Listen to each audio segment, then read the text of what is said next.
Puji Tuhan, Shalom saudara-saudara yang Tuhan Yesus kasih. Bertemu kembali dengan saya dalam khotbah online GPC Anugerah Bermazmur 4 April 2021. Mari kita berdoa dan meminta hikmat dari Tuhan supaya kita dapat mengerti kebenaran firman Tuhan yang akan sebentar kita akan sama-sama pelajari. Tuhan Yesus, terima kasih untuk berkat-Mu hari ini, untuk kuasa-Mu, untuk kekuatan-Mu yang telah Engkau curahkan di dalam kehidupan kami. Biarlah hari demi hari, waktu demi waktu, kami boleh terus bertumbuh di dalam Tuhan, di dalam pengertian dan pengenalan akan Tuhan yang semakin dalam. Sehingga jiwa kami semakin kuat, roh kami semakin kokoh, dan kami menjadi semakin siap untuk menghadapi segala macam situasi dan kondisi di dalam kehidupan kami. Dan kami boleh terus eksis untuk menjadi berkat. Dan kami percaya kami akan terus menerima berkat dari Tuhan karena Tuhan mengasihi kami. Terpujilah nama-Mu Bapa, berikan kami hikmat dan pengertian-Mu, dan kami siap belajar firman-Mu. Di dalam nama Yesus kami berdoa, haleluya, amin. Saudara-saudara, saya ucapkan selamat Paskah. Hari ini adalah hari yang sangat berbahagia, hari yang sangat menyenangkan, di mana kita memperingati kembali hari kebangkitan Tuhan kita Yesus Kristus, di mana sebelumnya Jumat Agung menjadi waktu di mana kita mengingat penderitaannya. Saudara-saudara, hari ini saya mau sampaikan satu tema firman Tuhan, yakni bukti kesetiaan Allah. Puji Tuhan, ketika pemilu, kontestan seringkali berkampanye mengumbar janji-janjinya, saudara. Dan kadang itu hanya cuma menjadi pemanis bibir saja. Ya tentu saja tujuannya supaya mereka bisa terpilih menjadi wakil rakyat. Namun seringkali janji-janji itu sebenarnya mereka tahu tidak mungkin dipenuhi. Tetapi mau bagaimana lagi, namanya juga di panggung politik, kadang-kadang juga harus sedikit bersandiwara. Saudara-saudara, ini mengakibatkan janji hanya tinggal janji. Itu sebabnya seorang pemimpin tidak cukup bermodal pengalaman dan pengetahuan saja, apalagi bermodal kepandaian berbicara. Saudara-saudara, saya rasa itu justru semakin membahayakan orang-orang yang akan memilihnya. Tetapi saudara-saudara, seorang pemimpin harus memiliki kesetiaan supaya dia bisa dipercaya dan didukung oleh rakyat dan menjadi sukses di masa depan. Jika untuk seorang pemimpin duniawi saja yang masa kerjanya cuma sementara di dunia yang fana ini, kita membutuhkan seorang pemimpin yang setia, yang memiliki integritas tinggi, apalagi pemimpin di sorga yang masa kerjanya, masa pemerintahannya itu ada di dalam kekekalan. Saudara-saudara, saya percaya bahwa saudara dan saya akan setuju kalau kita membutuhkan pribadi yang setia di surga. Mengapa? Karena kita akan mempercayakan diri kita kepadanya untuk selama-lamanya. Kalau dia bukan pribadi yang setia, maka nasib kita benar-benar berada di dalam bahaya. Puji Tuhan, pernahkah saudara mendengar kisah tentang anjing bernama Hachi, yang akhirnya dia mendapatkan panggilan sebagai Hachiko. Ko di akhir kata adalah sayang. Hachi sayang. Saudara-saudara yang dikasihi Tuhan, Hachiko ini adalah lambang kesetiaan anjing terhadap majikannya. Dan ini adalah sebuah kisah nyata. Hachi ini adalah milik seorang profesor bernama Hidesaburo Yuno atau Ueno. Seringkali saudara, anjing ini mengantar sang profesor ketika dia mau pergi kerja. Tentu saja di depan rumah, kadang di depan pintu gerbang, lalu dia balik lagi. Tapi kadang-kadang anjing ini mengantar Profesor Ueno sampai ke stasiun Shibuya. Lalu dia pulang lagi, dan nanti petang dia akan ke sana untuk menjemput sang tuan. Suatu kali profesor ini setelah selesai mengikuti rapat, mati mendadak. Dan tentu saja dia tidak akan pernah kembali lagi ke rumah. Tetapi si Haji, anjing yang setia ini, menjemputnya. Dan sampai 3 hari saudara, dia ada di sana dan tidak mau makan. Saudara-saudara, tentu saja anjing ini tidak pernah mengerti bahwa majikannya sudah meninggal. Ceritanya sebenarnya masih panjang. Yang jelas setelah kematian Profesor Ueno, anjing ini saudara berpindah dari satu tuan ke tuan lainnya sampai akhirnya dia mengikuti diambil oleh atau dititipkan kepada tukang kebun Profesor Ueno yang lokasi rumahnya dekat dengan stasiun Shibuya. Dan tentu saja setiap jam kerja Shibuya dia kesana lagi, si Haji ada di sana. Jadi akhirnya saudara-saudara, si Haji ini menarik perhatian dari seseorang, dan akhirnya terakhir dia sampai dibuatkan patung dan menarik banyak orang. Yang jelas saudara-saudara, kesetiaan Haji ini menjadi sebuah lambang yang sangat menggemparkan Jepang. Mengapa? Karena hanya seekor anjing, kematiannya pun sampai diupacarai, selayaknya manusia dibuatkan patung. Dia mendapatkan simpati yang begitu besar dari orang-orang Jepang. Saudara-saudara, jika anjing saja yang tentu saja derajatnya lebih rendah dari manusia, karena kesetiaannya, dia mendapatkan pujian dan tempat yang begitu luar biasa di hati manusia. Apalagi jika seorang manusia setia, pasti dia mendapatkan penghargaan lebih besar. Namun, jika dia bukan cuma seorang manusia, tapi dia adalah Allah yang menjadi manusia, dan dia menunjukkan kesetiaannya, apakah yang pantas diterimanya? Silakan saudara-saudara sendiri yang menentukannya. Hari ini kita akan melihat tentang Tuhan di dalam kesaksian Alkitab. Di dalam Keluaran pasal 2 ayat 23 sampai 25. Saudara-saudara, saya akan membacakannya. Saudara yang bawa Alkitab, saudara bisa buka, tapi saudara yang cuma bisa lihat-lihat aja, karena di monitor HP di layar ada ayat-ayat Alkitab di sana. Puji Tuhan. Di dalam Keluaran 2 ayat 23. Lama sesudah itu matilah Raja Mesir, tetapi orang Israel masih mengeluh karena perbudakan. Dan mereka berseru-seru sehingga teriak mereka minta tolong karena perbudakan itu sampai kepada Allah. Saudara-saudara, orang-orang Israel ini diperbudak selama 430 tahun di Mesir. Dan firman Tuhan mengatakan mereka terus berseru-seru, mereka minta tolong. Dan Tuhan baru mendengar setelah ratusan tahun. Saudara bisa bayangkan betapa kesalnya mereka, betapa capeknya mereka meminta kepada Tuhan. Tetapi inilah yang dinamakan pergumulan doa. Namun yang jelas,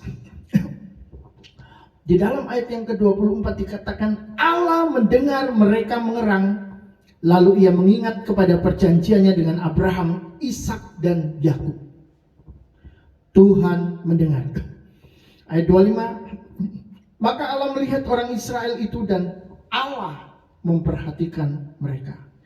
Sangat menarik bahwa di dalam ayat ini kita menemukan bahwa Tuhan bukanlah Allah yang pasif.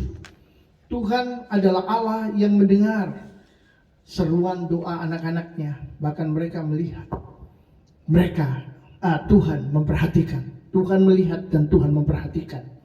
Saudara-saudara yang jelas, karena seruan mereka selama 430 tahun, akhirnya Tuhan mengutus Musa, hambanya, dan singkat cerita, ketika Musa dipakai oleh Tuhan untuk meminta orang-orang Israel keluar dari Mesir, Fir'aun tidak mengizinkan. Maka Tuhan mengirim 10 tulah. Tulah yang ke-10 adalah kematian anak-anak di Mesir, dan kematian hewan-hewan sulung di Mesir. Jadi anak-anak sulung di Mesir dan anak-anak hewan yang sulung di Mesir mati semuanya. Hanya anak-anak sulung orang-orang Israel, orang-orang Ibrani tidak mati. Mengapa? Karena mereka tahu rahasia dari Tuhan di bawah kepemimpinan Musa tentunya. Saudara-saudara yang dikasihi Tuhan, yang menarik, Fir'aun dan orang-orang Mesir ini akhirnya menjadi begitu takut karena anak sulung Fir'aun yang ada di Tata mati. Anak-anak sulung orang-orang Mesir lainnya mati. Terjadi jeritan malam itu, suatu kengerian dan ketakutan luar biasa. Dan Fir'aun meminta orang-orang Israel cepat keluar dan pergi dari tanah Mesir. Dan tentu saja semua rakyat mendukung supaya mereka cepat pergi agar mereka tidak mengalami kematian lagi. Saudara-saudara yang dikasihi Tuhan, pada waktu orang-orang Israel keluar dari sana, mereka meminta emas, perak, dan kain-kain. Dan orang-orang Israel memberikan. Mereka bilang pokoknya yang cepat, yang penting kalian cepat pergilah, kalian cepat keluar dari tanah Mesir, sehingga tidak ada bencana lagi, tidak ada celaka lagi. Saudara-saudara, ini seperti di dalam Mazmur pasal 23 ayat yang kelima, yang berkata, Engkau menyediakan hidangan bagiku di hadapan lawanku. Engkau mengurapi kepalaku dengan minyak, pialaku penuh melimpah. Luar biasa. Sebenarnya kita sedang melihat adegan lucu di sini, karena tawanan dibebaskan oleh penawannya yang memiliki kekuatan begitu besar.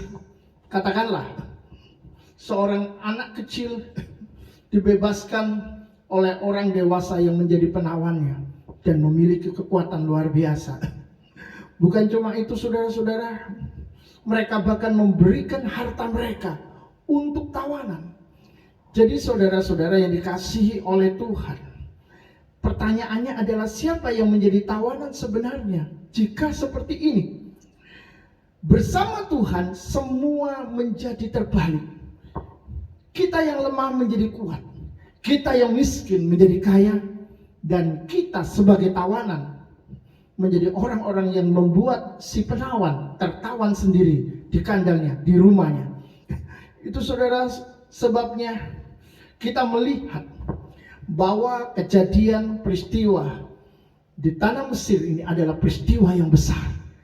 Pembebasan Israel dari Tuhan kepada umatnya.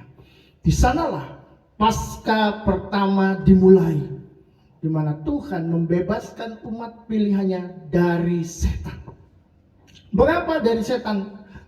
Karena Fir'aun sebenarnya adalah pemerintahan iblis yang menindas dan melarang umat Tuhan untuk menyembahnya. Saudara-saudara di sana sangat syarat dengan ilmu sihir dan segala macam kekuatan-kekuatan gaib, dan tentu saja kebencian dan kemarahan, ketidaksukaan, anti Tuhan. Mereka tidak mungkin mau menyembah Tuhan. Yang jelas saudara-saudara, ada pekerjaan iblis di dalam pemerintahan Fir'aun yang mengikat, yang memaksa orang-orang Israel, yang menindas orang Israel. Dan hari ini kita melihat Tuhan membebaskan mereka dari tangan Fir'aun, dari tangan iblis juga. Di dalam Efesus 6 ayat 12 dikatakan, karena perjuangan kita bukanlah melawan darah dan daging, tetapi melawan pemerintah-pemerintah, melawan penguasa-penguasa, melawan penghulu-penghulu dunia yang gelap ini, melawan roh-roh jahat di udara. Dalam hal ini, pemerintahan Fir'aun yang penuh dengan kekuatan sihir atau kuasa gelap membawa umat Tuhan menjauh dari Tuhan. Dan tentu saja umat Tuhan jadi terjebak sebagai tawanan yang lemah dan tidak berdaya untuk melakukan sebuah perlawanan. Sangat miris saudara. Mengapa? Karena hari-hari ini juga banyak anak-anak Tuhan berada di bawah tirani Firaun dan menjadi tawanan iblis tanpa mampu melawannya. Ketika kita terikat oleh keinginan mata, keangkuhan hidup yang menjadi lawan daripada ketundukan kita kepada kehendak Tuhan. Juga terikat oleh keinginan daging. Sebenarnya kita sedang berada di dalam sebuah masalah. Kebebasan kita membuat kita menjadi tawanan Fir'aun si jahat yang dulunya pernah menjadi malaikat. Hari ini kita tidak bertemu dengan Fir'aun di Mesir, tapi kita bertemu dengan pemerintah-pemerintah, penguasa-penguasa, penghulu-penghulu gelap dunia ini, dan roh-roh jahat di udara yang memerintah kita, mengikat kita, menawan kita melalui agen-agennya, melalui kaki tangannya di bumi, melalui manusia, yang membuat kita tidak bisa hidup di dalam kebenaran, membuat kita tidak mampu keluar melawan kuasa-kuasa yang membuat kita hidup jauh dari Tuhan. Saudara-saudara yang dikasihi oleh Tuhan, sekali lagi, kebebasan kita membuat kita menjadi tawanan setan yang dulunya adalah malaikat, tetapi sudah diusir dari surga. Dia kehilangan kesucian dan dia kehilangan wewenangnya sebagai makhluk ilahi yang luar biasa. Tetapi saudara-saudara, ingatlah, kuasanya tidak hilang. Itu sebabnya iblis sampai hari ini masih bisa mengganggu, menggoda, membujuk manusia untuk menjauhkan diri dari Tuhan. Dan bahkan dia bisa menggunakan kuasanya untuk menipu, untuk mengikat, menyesatkan orang. Inilah bahayanya pekerjaan-pekerjaan iblis. Itu sebabnya dibutuhkan Paskah agar kita bebas untuk keluar dan beribadah kepada Allah. Tanpa Paskah, seseorang tidak bisa mengalami kelepasan dan kemenangan di dalam kehidupannya untuk bersekutu pada Allah yang setia. Saudara-saudara, apakah itu Paskah? Di dalam bahasa Ibrani, Paskah adalah Pesah, yang artinya melewatkan. Saudara, melewatkan di sini ada di dalam makna penyelamatan. Bukan melewatkan itu seperti orang yang mau beli bakso, lalu baksonya lewat, ya sudahlah. Atau sedang pergi ke suatu tempat, mencari satu tempat, tempatnya sudah kelewatan, sudah pergi ke tempat lain. Atau melewati sesuatu. Bukan itu. Tetapi melewatkan di sini berbicara tentang di mana rumah-rumah orang Israel dilewati oleh Tuhan. Dan Tuhan membunuh orang-orang Mesir. Saudara-saudara, mengapa rumah-rumah orang Israel dilewati oleh Tuhan? Karena di rumah mereka ada tanda darah di ambang atas pintu rumah, dan juga kedua tiang pintu rumah mereka. Ketika Tuhan melihat darah itu, maka itu merupakan darah perjanjian yang membuat Tuhan tidak menghukum mereka. Tuhan mengirimkan malaikat penghancur untuk membunuh anak-anak sulung orang-orang Mesir dan membunuh anak sulung hewan-hewan peliharaan mereka. Saudara-saudara, itu sangat ngeri, itu sangat menakutkan. Saudara bisa periksa nanti di Keluaran 12 ayat 27. Yang jelas saudara, di dalam hal ini kita melihat adanya suatu peperangan rohani yang begitu sangat dahsyat. Dan dahsyat sekali, di mana Tuhan mengirim malaikat penghancur. Saudara-saudara, ini bukan main-main. Ini sungguh-sungguh sangat mengerikan. Hanya orang-orang yang memiliki tanda darah yang dilewati, yang tidak mengalami hukuman, yang tidak dihancurkan. Mengapa? Karena darah perjanjian itu adalah tanda keselamatan bagi orang-orang kepunyaan Allah yang dimeteraikan dan menjadi miliknya. Di bawah kepemimpinan Musa, orang-orang Israel mengerti rahasia perlindungan dari hari penghakiman dan penghukuman. Saudara-saudara, orang-orang Israel benar-benar tertindas dan mereka tidak bisa menolong dan menyelamatkan diri mereka. Tetapi Allah lah yang bertindak. Dan inilah yang kita kenal dengan Allah berperang ganti kita dan kita diam saja. Saudara-saudara, umat Israel harus benar-benar berlindung pada tangan Tuhan yang kuat dengan mempercayai dan taat melakukan firman-Nya supaya selamat. Tidak ada cara lain. Yang tahu rahasia ini tapi tidak taat akan tetap mati, karena dia tidak berlindung kepada darah perjanjian yang diperintahkan oleh Tuhan sendiri. Tanpa darah tidak ada keselamatan. Dalam hal ini diperlukan iman kepada Tuhan yang berfirman. Di zaman sesudah Tuhan kita Yesus mati di atas kayu salib, dan pada waktu dia menyerahkan dirinya untuk menjadi korban, maka bukan darah di ambang pintu rumah atau darah di kedua tiang pintu rumah, tetapi darah dari anak domba Allah yang hidup, dari pribadi Kristus sendiri. Darah dari Tuhan kita Yesus yang dicurahkan untuk umatnya, untuk orang-orang yang dikasihinya. Sehingga saudara-saudara, kita tidak perlu lagi mengalami penghakiman, kita tidak perlu lagi mengalami penghukuman. Mengapa? Karena darah Yesus itu menjadi meterai keselamatan kita. Darah Yesus itu menjadi tanda di mana Allah tidak bisa menghukum kita, Allah tidak bisa menghakimi kita. Darah itu adalah tanda, adalah bukti daripada kesetiaan Allah akan keselamatan hidup kita. Di dalam Markus 14 ayat 24. Dan Yesus berkata kepada mereka, inilah darahku, darah perjanjian yang ditumpahkan bagi banyak orang. Saya lanjutkan di dalam Yohanes pasal 6 ayat yang ke-53. Maka kata Yesus kepada mereka, aku berkata kepadamu, sesungguhnya jikalau kamu tidak makan daging anak manusia dan minum darahnya, kamu tidak mempunyai hidup di dalam dirimu. Saudara-saudara, saya yakin bahwa ayat ini sungguh sangat kuat.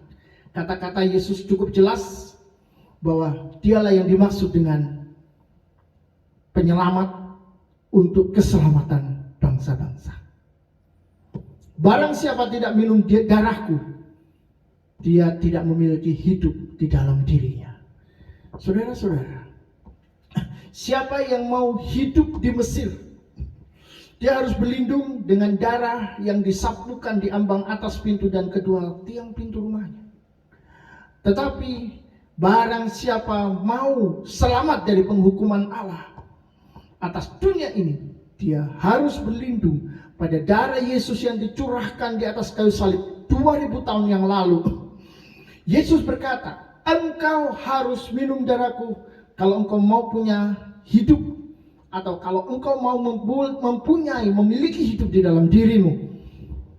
Apa maksudnya minum darah Yesus? Saudara-saudara, ini berbicara tentang percaya dan bersekutu dengan Dia. Orang yang percaya dan bersekutu dengan Yesus, yang juga merayakan, memperingati, mengikuti perjamuan suci, perjamuan kudus. Orang-orang ini adalah orang-orang yang dimeteraikan oleh darah Kristus, sehingga dia boleh mengalami keselamatan bukan karena kebaikannya, bukan karena jasa-jasanya, tetapi karena darah anak domba Allah yang telah dicurahkan dalam hidupnya. Darah anak domba Allah yang sudah tinggal di dalam kehidupannya. Saudara-saudara, dalam perjamuan Paskah yang kita lakukan,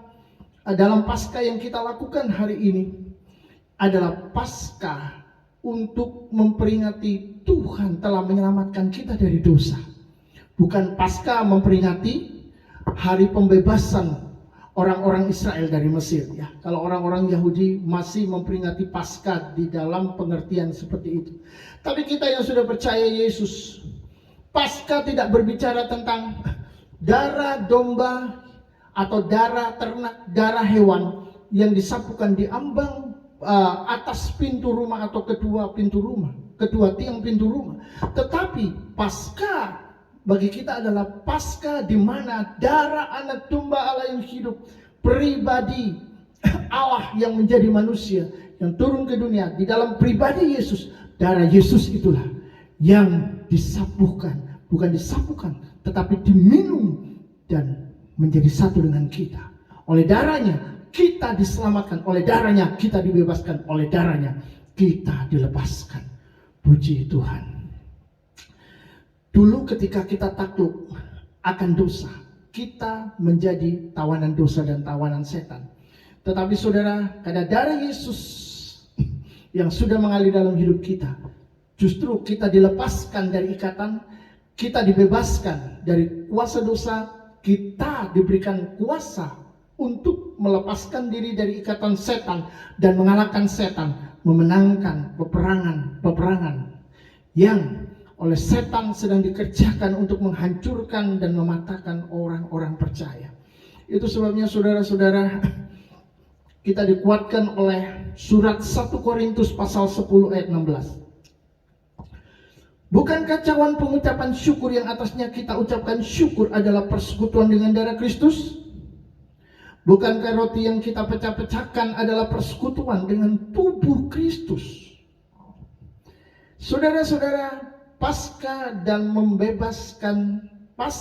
membebaskan dan melepaskan kita karena kesetiaan Tuhan pada kita, karena kesetiaan Allah kepada kita. Kalau Dia tidak setia, maka kita tidak akan pernah mengalami pembebasan. Kita mengenal kasih Allah, ya, karena kasihlah Dia rela mati bagi kita. Tapi jangan lupa, karena kesetiaannya Dia menyelesaikan semuanya untuk kita. Sekali lagi, karena kasihnya Dia mati untuk kita, karena kasihnya Dia berkorban untuk kita. Tetapi karena kesetiaannya Dia menyelesaikan semua pekerjaan dan karyanya yang agung, yang luar biasa itu sampai selesai bagi kita. Saudara-saudara, yang jelas kita perlu tahu bahwa kesetiaan Tuhan ini sangat kita butuhkan dan sangat kita perlukan dalam hidup ini. Tanpa kesetiaan Tuhan, hidup kita tidak akan berlanjut. Menarik sekali, di dalam Kamus Besar Bahasa Indonesia online, kata setia diartikan sebagai berpegang teguh pada janji atau berpegang teguh pada pendirian, patuh dan taat. Itu arti kata setia. Lalu diberikan contoh, bagaimanapun berat tugas yang dijalankannya, ia tetap setia melaksanakannya. Ia tetap setia melaksanakannya. Itu arti daripada setia. Puji Tuhan saudara-saudara, bahwa Allah terbukti setia mengawal umat Israel yang tegar tengkuk atau bandel, keras kepala, yang suka bersungut-sungut dan tidak setia. Dan saat Yesus menjadi manusia di dalam keterbatasannya, Yesus menyelesaikan tugas yang maha berat sampai selesai demi keselamatan kita, keselamatan saudara dan saya. Dan di dalam 2 Timotius pasal 3 ayat yang ke-13, firman Tuhan berkata, jika kita tidak setia, Dia atau Tuhan tetap setia, karena Dia tidak dapat menyangkal dirinya. Andai kata Yesus tidak mau mengorbankan diri, atau Dia sudah terlanjur turun ke dunia jadi manusia, tapi waktu mau disalib, Dia mikir-mikir dulu, karena itu sangat menyakitkan. Dia harus mengalami satu penderitaan yang luar biasa ketika Dia harus lepas daripada Bapaknya.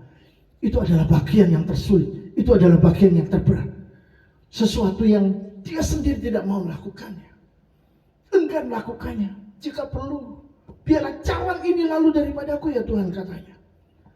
Tetapi saudara-saudara yang dikasihi Tuhan, kalau sampai Tuhan Yesus mundur dan Dia balik ke sorga, atau Dia tidak jadi membunuh, atau Dia membunuh musuh-musuhnya, artinya Dia tidak mau disalib, maka tidak ada seorang pun dari kita yang akan selamat. Dan ini adalah suatu bencana yang jauh lebih ngeri daripada tsunami, ataupun gempa bumi, ataupun gunung-gunung meletus dan apinya masuk membakar dan menghancurkan kita, atau termasuk perang nuklir. Yang jelas saudara-saudara, kita boleh bersyukur bahwa Yesus tidak pernah mundur. Yesus menyelesaikan tugasnya sampai akhir karena Dia setia. Sehingga hari ini kita bisa berkata, terima kasih Yesus untuk semua yang telah Kau lakukan untukku. Saudara-saudara, ada 3 hal yang harus kita tahu. Yang pertama, Allah tidak pernah meninggalkan umatnya di dalam segala situasi dan kondisi. Ia melihat penderitaan umat, ia mendengar seruan minta tolong, memperhatikan dan mengingat perjanjiannya. Itu sebabnya kita tidak perlu putus asa dengan masalah apapun meskipun keadaan tidak berubah dan bahkan tambah parah setelah kita berdoa. Mengapa? Karena Tuhan pasti turun tangan. Sekali lagi, Allah tidak pernah meninggalkan umatnya dalam segala situasi dan kondisi. Yang kedua, di dalam kesetiaannya Allah berperang ganti kita. Saat Dia melihat kita tidak mungkin mampu menghadapi musuh-musuh kita, kekuatan musuh jauh lebih besar, lebih kuat daripada kita. Kekuatan musuh tak terbatas. Dan Tuhan tahu, kalau peperangan itu dibiarkannya, maka kita akan hancur, kita akan rusak, kita akan lumpuh, kita akan kalah. Tuhan tidak akan pernah diam. Dia akan turun. Dia akan mengerjakan keselamatan bagi kita. Sehingga saudara-saudara, kesetiaan Tuhan bisa menjadi jaminan bagi kita agar kita tidak takut kepada musuh-musuh sebesar apapun. Apakah itu seperti Goliat, musuh raksasa kehidupan? Lawanlah dengan iman yang teguh. Hari ini jika saudara sedang menghadapi suatu problem, masalah, saudara sedang menghadapi pergumulan iman yang begitu kuat dan luar biasa, dan saudara merasa saudara tidak mampu, satu perkara, jangan pernah mundur, jangan pernah khawatir. Kenapa? Karena Tuhan itu setia. Kalau engkau tidak mampu, Allah akan berperang ganti engkau. Tuhan akan memberikan kemenangan. Yang terakhir, yang ketiga, Tuhan kita Yesus menunjukkan kesetiaannya sampai titik darah penghabisan di atas kayu salib. Dan Dia menyelesaikan tugas penebusan bagi kita, sehingga keselamatan dan kebebasan menjadi milik kita sepenuhnya. Jika Yesus di tengah jalan berhenti, maka keselamatan itu cuma separuh. Separuhnya lagi kita harus mengusahakannya supaya kita selamat. Pertanyaannya adalah, kalau kita yang mengusahakannya dan Yesus tidak menyelesaikan keselamatan itu sampai akhir, apa yang bisa kita buat? Memangnya siapa kita sehingga kita bisa berbuat baik secara sempurna untuk masuk surga? Siapa kita? Saudara-saudara, jelas kita membutuhkan Yesus sepenuh-penuhnya sebagai juru selamat, sebagai penyelamat yang penuh. Jika Dia tidak bergerak, Dia tidak bertindak, Dia tidak berbuat sesuatu untuk kita, maka matilah kita. Paskah adalah bukti kesetiaan Allah yang menepati janjinya secara final dan memberikan kepastian akan keselamatan dan kemenangan atas maut. Oleh sebab itu saudara-saudara, mari kita bersemangat dan bersuka cita di dalam hari Paskah ini. Mengapa? Karena Yesus telah membebaskan kita. Yesus telah menyelamatkan kita. Selamat Paskah. Tuhan memberkati. Amin. Dengan apa akan ku balas segala kebaikanmu, segenap